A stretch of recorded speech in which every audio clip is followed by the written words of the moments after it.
welcome to another broadcast from Hill and Ponton about VA compensation. Today we're going to talk about Agent Orange. I'm here today with Carol Ponton, our managing finding partner. With Carol Ponton, who founded Hill and Ponton. And so just to talk about in general with Agent Orange, most people are aware of it. It was the chemical used in Vietnam to get rid of the foliage, and after decades of research, it was discovered that Agent Orange is deadly not only to foliage but also to humans, causes all kinds of chronic illnesses. Carol, you're more familiar with that than I am. It causes a number of different cancers. We have Hodgkin's lymphoma, non-Hodgkin's lymphoma, prostate cancer, lung cancer. There are a number of cancers. It also causes diabetes, heart disease. There are a number of things that it can cause. And often these don't show up until 30 or 40 years after exposure to the Agent Orange.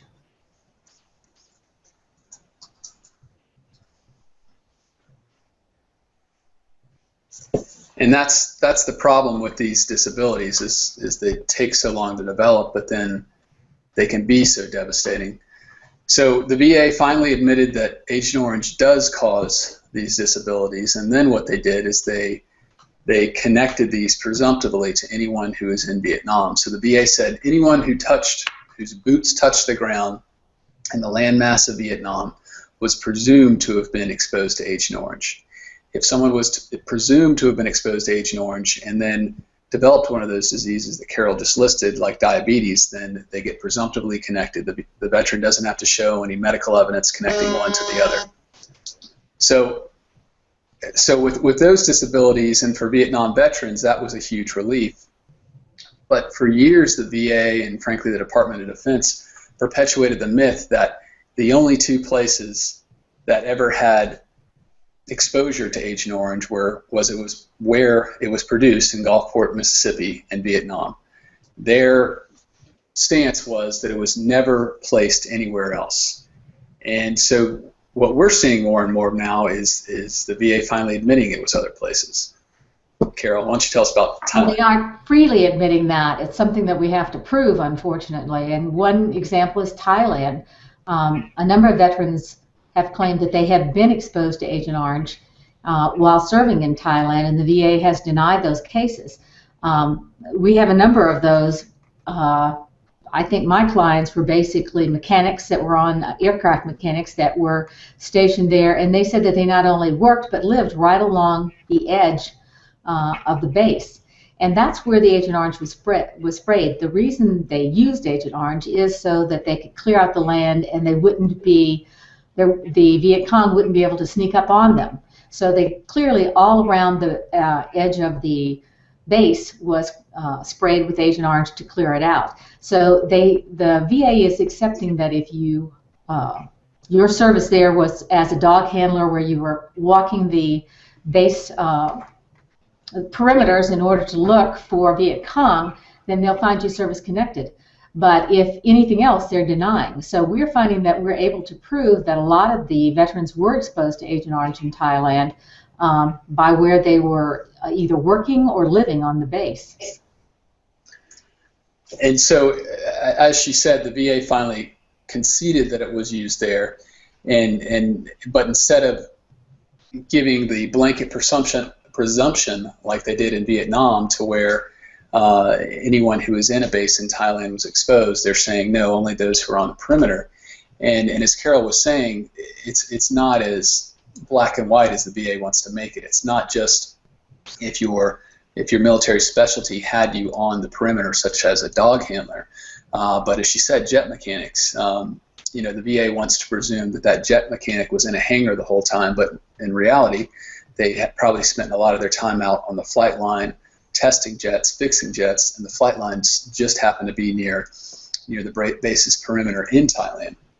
I had a case with a cook where he came to me, and his only foreign service was at Air Force Base in Thailand, and I said, look, we got to show that you're near the perimeter. I don't know how we do this with a cook. And he said, well, when we were training and we were drilling, and we'd have to take if there's a threat to the base or there was something to where it's all hands in ready positions, he said, I would be in a bunker, and the bunker was right on the perimeter. And he said that happened at least once a week. So there he was for a full year, at least once a week on the perimeter. So in these cases, it's really important that, first of all, you don't take no as an answer if you're a vet in Thailand. And second of all, that you have to develop evidence. I think some of the best evidence is statements by the veteran himself. And then if you're a veteran and you can find other friends who are there with you, getting them to submit statements. Unfortunately, a lot of the cases I'm handling with Thailand vets are widow cases, where the veteran has already died from heart disease or complications to diabetes. And so then it becomes a little bit more difficult to develop the evidence, but it's still possible. In one case where I had a jet mechanic, we were able to find the veteran's former unit and reach out to airmen who served with him, and then we're able to service connect it that way. Carol, have you had similar experiences?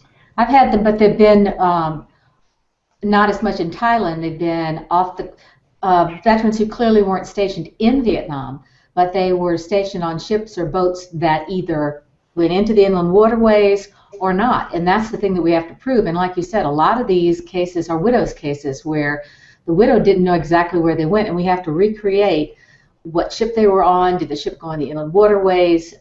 Were there reasons that the veteran may have gone into Vietnam? I have one client who he was on a ship off the coast of Vietnam. The ship never came into Vietnam, but as part of his job, he would fly into Vietnam to deliver mail, packages, and things like that, and fly back out. Well, we get a statement from him, and then we had a corroborating statement from his cousin, who happened to meet him there just for an hour or two and talked while they were in Vietnam. So these cases can be won. It's just figuring out what the evidence is and getting it into the record. Yeah, and that's the key, is getting that evidence into the record. As generous as the VA has been with the presumption of Vietnam stepping on the landmass, then you get the presumption they are the opposite when it comes to anyone who didn't step on the landmass in Vietnam. I've had several clients now who served in the Philippines in Subic Bay at Cubic Point, and these were Marines who were patrolling both the docks and the ammo dump back up in the jungle, and they said, hey, look, there's Agent Orange there. There are these canisters with herbicide that we were patrolling and we were guarding, and the VA denied it up and down, and we had to show not only through lay evidence of the soldiers, but we actually had to show where the Agent Orange was shipped to Subic Bay from New Zealand. So the VA could maintain that, look, the only place the U.S. had it was in Gulfport, Mississippi, and Vietnam. Well, we could turn around and say, okay, well, maybe you didn't send it here, but New Zealand did. And then that, in combination with the lay statements, we were finally get the VA to concede. But the further you get away from Vietnam, the harder it is. But Thailand is the place that Carol and I both see right now where there's lots of vets who are exposed. And those vets need to make sure, the vets and the widows, frankly, need to make sure that they're fighting for those benefits. And I agree, Matt, that the Thailand and Subic Bay, I think there were quite a few people in Subic Bay exposed to it. And the other thing that I would make sure the veterans know is you may not win this on your initial claim or even on your appeal to the VA. You may have to go to the Board of Veterans Appeals, but they shouldn't give the claim up. A lot of cases are approved when you go up to the Board of Veterans Appeal or the Court of Appeals for Veterans Claims. So that's another thing I'd make sure the veterans know. There are a lot of cases that the people who work at the regional office are not going to approve, but that most of them will be approved at the Board of Veterans Appeals. And it's so sad when veterans stop their appeal and don't go further, because the next step is the winning step in many cases.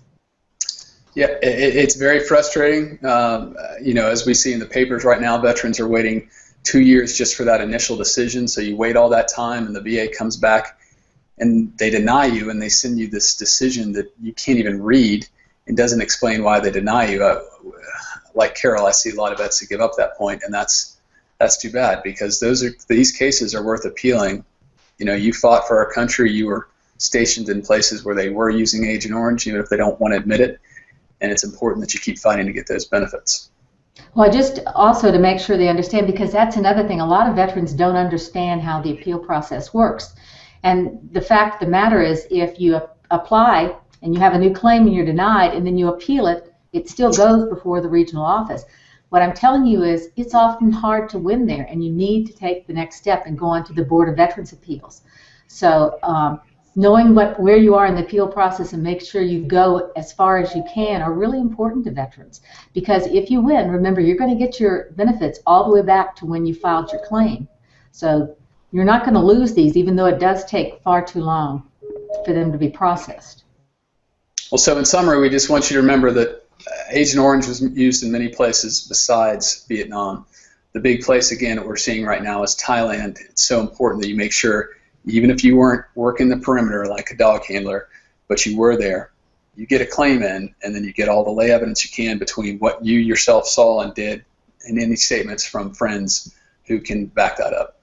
So for Carol, this is Matt Hill, and we are Hill and Ponton, and we're here representing vets. Thank you.